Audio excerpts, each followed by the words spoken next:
বক্তার সাথে একেবারে একমত যে বাংলাদেশে ইন্স্যুরেন্সের তেমন ইউটিলাইজেশন নাই।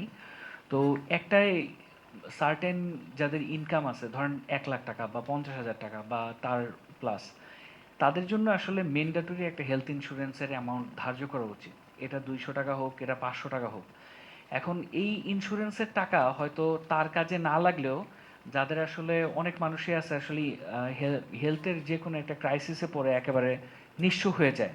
তাদের আসলে দেখবেন যে পরিবারের হয়তো 10-20 লাখ টাকা খরচ হয়েছে, তারা হয়তো লোন করে করেছে বা জমি বিক্রি করেছে। সো এই যে মানুষ আসলে একটা ক্রাইসিসে পড়ে, যদি ম্যান্ডেটরি আসলে একটা ইনকাম লেভেলের উপরে ইন্স্যুরেন্স মাস্ট থাকে, তাহলে এই একটা ন্যাশনাল ফান্ড ক্রিয়েট করে আপনার একটা অ্যাটলিস্ট যারা ইন্স্যুরেন্সে পেমেন্টটা দিচ্ছে তারাও এটার বেনিফিটটা আসলে ভোগ করতে পারে।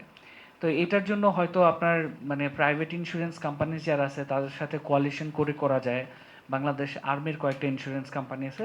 সো এইটা হয়তো বেটার একটা ইউটিলাইজেশন মডেল ডেফিনেটলি ক্রিয়েট করা যায়। আর আমি ফাইনালি আর 2টা পয়েন্ট বলবো। একটা হচ্ছে হেলথ সার্ভিস ইনোভেশন হ্যাকাথন। আজকে বিশেষ করে যারা আয়োজক আছে আমি তাদেরকে রিকোয়েস্ট করব যে হেলথ সার্ভিস ইনোভেশন হ্যাকাথন করা যায়। কারণ আসলে দেখবেন যে পৃথিবী তো আসলে ক্রমান্বয়ে আপনার ডেভেলপ হচ্ছে কিভাবে মানুষ নতুন নতুন জিনিসপত্র আবিষ্কার করে।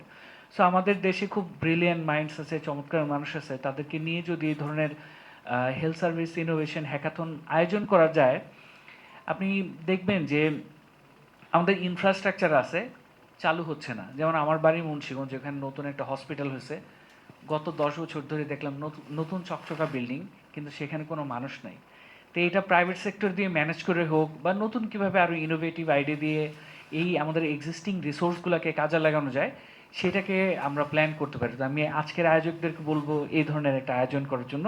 এবং ফাইনাল আমার পয়েন্টটা হচ্ছে যে আপনি দেখবেন যে কোম্পানিজ লাইক বিএটি বা অনেক গার্মেন্টস যারা আমাদের পরিবেশকে পলিউট করে, যারা আসলে মানুষের হেলথের আসলে কি বলবো যে অ্যাডভার্স ইফেক্টের জন্য দায়ী, তাদেরকে আসলে ডিফারেন্টলি চার্জ করা উচিত। এবং যে মাইক্রো ইন্স্যুরেন্সের যে ফান্ড গঠন করা প্রয়োজন, সেই হয়তো সেইখানে আসলে এই ফান্ডগুলো কন্ট্রিবিউট করতে পারে। এবং যারা আসলে নিডি প্রয়োজন আছে ইন্স্যুরেন্স পে করে, তাদের হয়তো লার্জ স্কেলের সার্ভিস এটা দেওয়া possible. Thank you so much. Thank you so much.